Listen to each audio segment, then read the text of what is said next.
kembali di Kompas Siang bersama saya Pascalis Suwari. Saudara, pebalap Asia Road Racing Championship asal Jepang, Haruki Noguchi, meninggal dunia setelah 4 hari dirawat di RSUP NTB. Haruki meninggal pasca kecelakaan di tikungan 10 sirkuit Mandalika Lombok pada pekan lalu.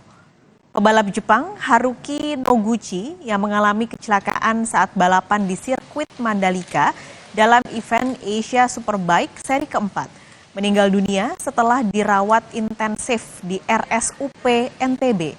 Noguchi mengalami cedera kepala yang cukup parah karena benturan. Kerabat Noguchi dari Jepang menyaksikan jenazah pebalap muda dibawa ke mobil jenazah menuju ke Bali melalui jalur laut lalu diterbangkan ke Jepang.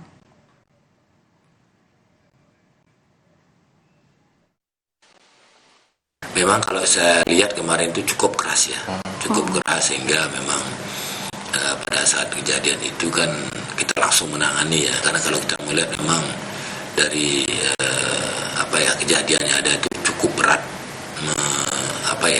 mengenai kepala ya, cedera kepala berat, itu multi trauma ya.